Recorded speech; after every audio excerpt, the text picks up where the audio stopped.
નમસ્કાર મિત્રો, જય શ્રી કૃષ્ણ, જય માતાજી અને જય શનિદેવ. તુલા રાશિના તમામ જાતકોનું અમારી ચેનલમાં હાર્દિક સ્વાગત છે. આજે આપણે વાત કરવા જઈ રહ્યા છીએ 10 ઓગસ્ટથી 16 ઓગસ્ટ 2026 સુધીના સાપ્તાહિક રાશિફળ વિશે. જો તમારી રાશિ તુલા છે અથવા તમારા પરિવારના કોઈ સભ્યની રાશિ તુલા છે તો આ વિડીયો છેલ્લી ક્ષણ સુધી જરૂર જોતા રહેજો, કારણ કે આ સપ્તાહ દરમિયાન કેટલાક એવા જ્યોતિષીય સંકેતો જોવા મળી રહ્યા છે જે તમારા જીવનમાં મહત્વપૂર્ણ ફેરફારો લાવી શકે છે. ઘણા લોકો યોગ્ય સમયને ઓળખી શકતા નથી અને પછી પસ્તાવો કરે છે, પરંતુ આ સપ્તાહમાં જો તમે ધીરજ, સમજદારી અને યોગ્ય સમયે યોગ્ય નિર્ણય લેશો તો ઘણી બાબતો તમારા પક્ષમાં જતી જોવા મળી શકે છે. તેથી આ વિડીયો સ્કીપ કર્યા વગર અંત સુધી જરૂર જોતા રહેજો. મિત્રો, જો તમને આવા સાપ્તાહિક રાશિફળ, આધ્યાત્મિક માહિતી અને વાસ્તુશાસ્ત્રના વિડીયો ગમતા હોય તો હમણાં જ આ વિડીયોને એક લાઇક જરૂર કરી દેજો અને કોમેન્ટમાં જય માતાજી અથવા ઓમ નમઃ શિવાય જરૂર લખજો. તમારી એક કોમેન્ટથી સકારાત્મક ઉર્જા ફેલાય છે અને અમને પણ આવા ઉપયોગી વિડીયો બનાવવાની પ્રેરણા મળે છે. હવે ચાલો જાણીએ કે આ સપ્તાહ તુલા રાશિના જાતકો માટે શું સંકેતો લઈને આવી છે. તુલા રાશિના સ્વામી ગ્રહ શુક્ર છે. જ્યોતિષીય માન્યતા અનુસાર શુક્ર સુખ, સમૃદ્ધિ, સંબંધો અને જીવનમાં સંતુલનનું પ્રતીક માનવામાં આવે છે. આ સપ્તાહની શરૂઆતમાં ગ્રહોની સ્થિતિ એવી છે કે ઘણા તુલા રાશિના જાતકો માટે ધીમે ધીમે સકારાત્મક પરિવર્તન શરૂ થવાની સંભાવના જોવા મળે છે. જો છેલ્લા કેટલાક સમયથી કોઈ કામ અટકી રહ્યું હોય અથવા મનમાં કોઈ ગૂંચવણ ચાલી રહી હોય તો હવે તેમાં થોડું સ્પષ્ટતા આવી જોવા મળી શકે છે. જોકે દરેક નિર્ણય ઉતાવળમાં લેવાને બદલે શાંતિથી વિચાર કરીને લેવું વધુ યોગ્ય રહેશે. સપ્તાહની શરૂઆત એટલે કે સોમવાર અને મંગળવાર દરમિયાન કામકાજમાં વ્યસ્તતા વધી શકે છે. નોકરી કરતા લોકો માટે નવી જવાબદારી મળી શકે છે અથવા પહેલાંથી ચાલતા કામને સમયસર પૂર્ણ કરવાની જરૂર પડી શકે છે. તમારા અધિકારીઓ અથવા વરિષ્ઠ લોકો તમારી કામગીરી પર ધ્યાન આપી શકે છે, તેથી દરેક કામ જવાબદારીપૂર્વક પૂર્ણ કરવાનો પ્રયત્ન કરવો. મહેનત પ્રમાણે પરિણામ મળવાની સંભાવના રહેશે, પરંતુ ધીરજ રાખવી ખૂબ જ જરૂરી રહેશે. વ્યવસાય કરતા લોકો માટે પણ આ સપ્તાહની શરૂઆત મહત્વપૂર્ણ બની શકે છે. કોઈ જૂનો ગ્રાહક ફરીથી સંપર્ક કરી શકે છે અથવા નવા ગ્રાહક સાથે વાતચીત શરૂ થઈ શકે છે. જો તમે કોઈ નવો સોદો અથવા નવું રોકાણ કરવાનું વિચારી રહ્યા હો તો દરેક માહિતી સારી રીતે તપાસીને જ આગળ વધવું. માત્ર સાંભળેલી વાતના આધારે કોઈ મોટો નિર્ણય ન લેવો. સમજદારીથી લેવામાં આવેલો નિર્ણય ભવિષ્યમાં લાભ આપી શકે છે. આર્થિક બાબતની વાત કરીએ તો સપ્તાહની શરૂઆત સામાન્ય રહી શકે છે. કેટલાક લોકોને અટવાયેલા પૈસા પાછા મળવાની સંભાવના રહેશે, જ્યારે કેટલાક લોકોને ઘર અથવા પરિવાર સંબંધિત ખર્ચ કરવો પડી શકે છે. તેથી આવક અને ખર્ચ વચ્ચે સંતુલન જાળવવાનો પ્રયત્ન કરવો. બિનજરૂરી ખર્ચ ટાળશો તો આગળના દિવસોમાં આર્થિક રીતે વધુ મજબૂત અનુભવશો. પરિવારના વાતાવરણ સામાન્ય રીતે સારું રહેશે, પરંતુ કોઈ નાની વાતને કારણે ગેરસમજ ઊભી થાય તેવી શક્યતા પણ નકારી શકાય નહીં. તેથી કોઈપણ વાત સાંભળ્યા વગર પ્રતિક્રિયા આપવાને બદલે શાંતિથી ચર્ચા કરવી. ઘરના વડીલોની સલાહ તમારા માટે ઉપયોગી સાબિત થઈ શકે છે. તેમના અનુભવ લાભ લેવાનો પ્રયત્ન કરશો તો કેટલીક સમસ્યાઓ સરળતાથી દૂર થઈ શકે છે. વિદ્યાર્થીઓ માટે આ સપ્તાહ મહેનત કરવાનો સમય છે. જો તમે કોઈ પરીક્ષા અથવા સ્પર્ધાત્મક પરીક્ષાની તૈયારી કરી રહ્યા છો તો નિયમિત અભ્યાસ પર ધ્યાન આપવું. સોશિયલ મીડિયા અથવા બિનજરૂરી બાબતોમાં વધુ સમય પસાર કરવાને બદલે પોતાના લક્ષ્ય પર ધ્યાન કેન્દ્રિત કરશો તો સારા પરિણામ મળવાની સંભાવના વધી શકે છે. પ્રેમ સંબંધમાં રહેલા લોકો માટે સપ્તાહની શરૂઆતમાં થોડી સાવધાની રાખવી જરૂર પડી શકે છે. નાની ગેરસમજને મોટી બનાવવાને બદલે શાંતિથી વાતચીત કરવી. જીવનસાથી અથવા પ્રિય વ્યક્તિને સમય આપશો તો સંબંધ વધુ મજબૂત બની શકે છે. વિશ્વાસ જાળવવો આ સપ્તાહમાં સૌથી મહત્ત્વની બાબત રહેશે. આરોગ્યની દૃષ્ટિએ વાત કરીએ તો સૌથી મોટી ચિંતા દેખાતી નથી, પરંતુ વધુ કામ અને અનિયમિત ઊંઘને કારણે થાક અનુભવાઈ શકે છે. સમયસર આરામ કરવો, પૂરતું પાણી પીવું અને સાત્વિક ભોજન લેવું તમારા માટે લાભદાયક રહેશે. શક્ય હોય તો દરરોજ થોડો સમય ચાલવું અથવા હળવો વ્યાયામ કરવો. મિત્રો, આ સપ્તાહનો સૌથી મોટો સંદેશ છે કે યોગ્ય સમયની રાહ જોવી પણ સમજદારીનો એક ભાગ છે. જ્યોતિષીય સંકેતો દિશા બતાવે છે, પરંતુ સફળતાના તમારા પ્રયત્ન, ધીરજ અને યોગ્ય નિર્ણય પર આધાર રાખે છે. તેથી કોઈ પણ નિર્ણય ઉતાવળમાં ન લેવો અને પોતાની ક્ષમતા પર વિશ્વાસ રાખીને આગળ વધવું. મિત્રો, આ તો હતી 10 ઓગસ્ટથી 16 ઓગસ્ટ 2026 સુધીના સપ્તાહની શરૂઆત સાથે જોડાયેલી મહત્વપૂર્ણ જ્યોતિષીય સંભાવનાઓ. હવે જાણીશું કે સપ્તાહના મધ્યમ દિવસોમાં કયા ખાસ ગ્રહો બની રહ્યા છે, કઈ બાબતમાં ખાસ સાવધાની રાખવી જોઈએ, કયા દિવસોમાં લાભની સંભાવના વધુ રહેશે અને કયા નિર્ણય તમારા માટે ફાયદાકારક બની શકે છે. તેથી વિડીયો અંત સુધી જરૂર જોતા રહેજો. મિત્રો, હવે વાત કરીએ સપ્તાહના મધ્યમ ભાગની. ઘણી વખત સપ્તાહની શરૂઆત સામાન્ય રહેતી હોય છે, પરંતુ બુધવારથી શુક્રવાર દરમિયાન પરિસ્થિતિમાં ધીમે ધીમે બદલાવ જોવા મળે છે. જ્યોતિષીય સંકેતો મુજબ આ દિવસોમાં ઘણા તુલા રાશિના જાતકોને કેટલાક નવા અવસર મળી શકે છે. જોકે દરેક તક તમારા માટે યોગ્ય હોય એવું જરૂરી નથી.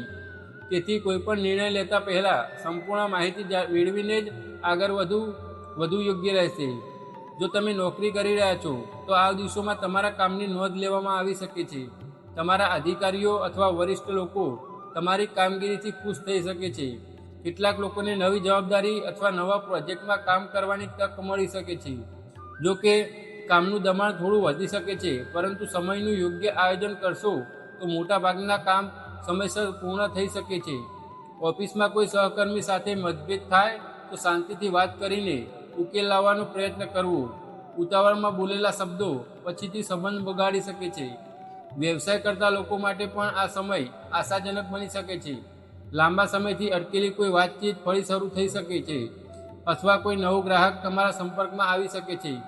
જો તમે કોઈ મોટો સોદો કરવાનું વિચારી રહ્યા હો તો દસ્તાવેજો સારી રીતે તપાસીને જ આગળ વધવું. ભાગીદારીમાં કામ કરતા લોકો માટે પારદર્શિતા જાળવવી ખૂબ જ જરૂરી રહેશે. હિસાબ કિતાબની બાબતે બેદરકારી રાખવી નહીં. આર્થિક રીતે આ દિવસોમાં થોડી રાહત મળવાની સંભાવના છે. કેટલાક લોકોને અટવાયેલા પૈસા પાછા મળી શકે છે, અથવા વધારાની આવકનો કોઈ નાનો માર્ગ પણ મળી શકે છે. પરંતુ તેની સાથે અચાનક ખર્ચ પણ સામે આવી શકે છે. તેથી જે વસ્તુ ખરેખર જરૂર હોય તેના પર જ ખર્ચ કરવો. દેખાદેખીમાં અથવા ઉતાવળમાં ખરીદી કરવાનું ટાળવું વધુ સારું રહેશે. પરિવારની વાત કરીએ તો આ દિવસોમાં ઘરમાં શાંતિ જાળવવાનો પ્રયત્ન કરવો. જો છેલ્લા થોડા સમયથી કોઈ ગેરસમજ ચાલી રહી હોય તો હવે તેને દૂર કરવાની સારી તક મળી શકે છે.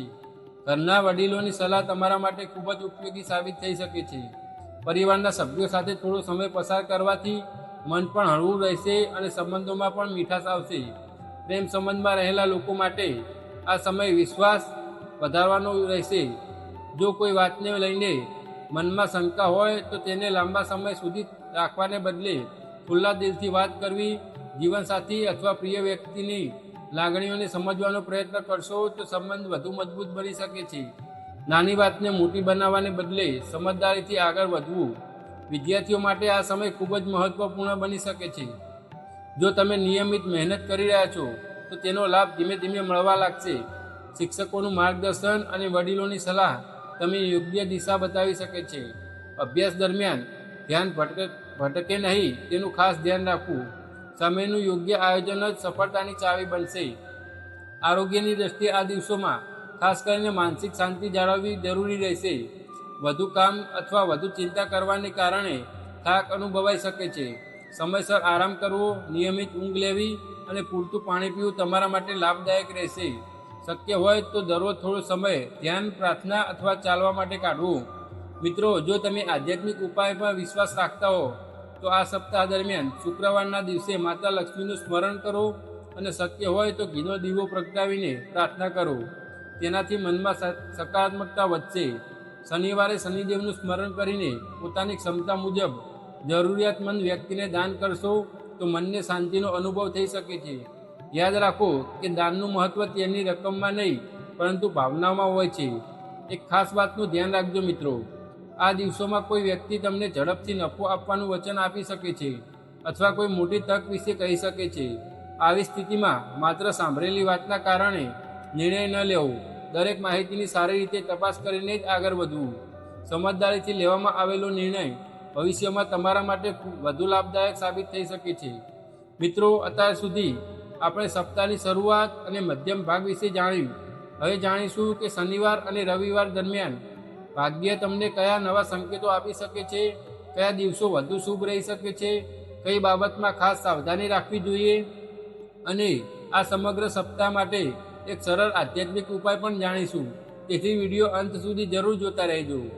મિત્રો, શનિવાર અને રવિવાર દરમિયાન ઘણા તુલા રાશિના જાતકો માટે પરિસ્થિતિ પહેલાં કરતાં વધુ સારી બનતી જોવા મળી શકે છે.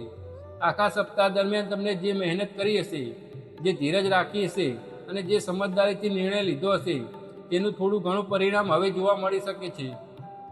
જોકે દરેક વ્યક્તિની જન્મકુંડળી અલગ હોય છે, તેથી પરિણામમાં પણ થોડો ફેરફાર થઈ શકે છે. પરંતુ જ્યોતિષીય સંકેતો મુજબ ઘણા લોકો માટે આ સમય આત્મવિશ્વાસ વધારનારો બની શકે છે. જો તમે નોકરીમાં છો તો કોઈ મહત્વપૂર્ણ કામ સફળતાપૂર્વક પૂર્ણ થઈ શકે છે. તમારા અધિકારીઓ તમારી કામગીરીથી પ્રશંસા કરી શકે છે અથવા ભવિષ્યમાં નવી જવાબદારીઓ માટે તમારા નામ પર વિચાર કરી શકે છે. જો તમે નવી નોકરી માટે પ્રયત્ન કરી રહ્યા છો તો કોઈ સારો સંકેત અથવા યોગ્ય તક મળવાની સંભાવના બની શકે છે. જો કે કોઈ પણ નિર્ણય ઉતાવળમાં ન લેવો. દરેક તકને સારી રીતે સમજ્યા પછી જ આગળ વધવું. વ્યવસાય કરતા લોકો માટે સપ્તાહનો અંત સકારાત્મક રહી શકે છે. લાંબા સમયથી અટકેલી કોઈ વાત આગળ વધી શકે છે અથવા નવો ગ્રાહક તમારા સંપર્કમાં આવી શકે છે. જો તમે વેપારમાં વધારો કરવાનું વિચારી રહ્યા હોય તો યોગ્ય આયોજન સાથે આગળ વધવું. ભાગીદારીમાં કામ કરતા લોકો માટે વિશ્વાસ અને પારદર્શિતા જાળવવી ખૂબ જ જરૂરી રહેશે. નાની બેદરકારી પણ આગળ લઈને મુશ્કેલી ઊભી કરી શકે છે. આર્થિક સ્થિતિમાં પણ થોડો સુધારો જોવા મળી શકે છે. કેટલાક લોકોને અટવાયેલા પૈસા મળવાની સંભાવના રહેશે અથવા આવકનો કોઈ વધારાનો માર્ગ મળી શકે છે. તેમ છતાં પૈસા મળતા જ બિનજરૂરી ખર્ચ કરવાનું ટાળવું. શક્ય હોય તો થોડો ભાગ બચત માટે અલગ રાખવો. આથી બચત ભવિષ્યમાં ઉપયોગી સાબિત થઈ શકે છે. પરિવારમાં ખુશીનું વાતાવરણ બની શકે છે. કોઈ શુભ સમાચાર સાંભળવા મળી શકે છે અથવા પરિવાર સાથે સારો સમય પસાર કરવાનો મોકો મળી શકે છે. જો છેલ્લા કેટલાક સમયથી કોઈ ગેરસમજ ચાલી રહી હોય તો હવે તેને દૂર થવાની સંભાવના છે. ઘરના વડીલોનો આશીર્વાદ અને પરિવારનો સહયોગ તમારા આત્મવિશ્વાસમાં વધારો કરશે. પ્રેમ સંબંધમાં રહેલા લોકો માટે પણ આ સમય સારો રહી શકે છે. જીવનસાથી અથવા પ્રિય વ્યક્તિ સાથે સંબંધ વધુ મજબૂત બની શકે છે.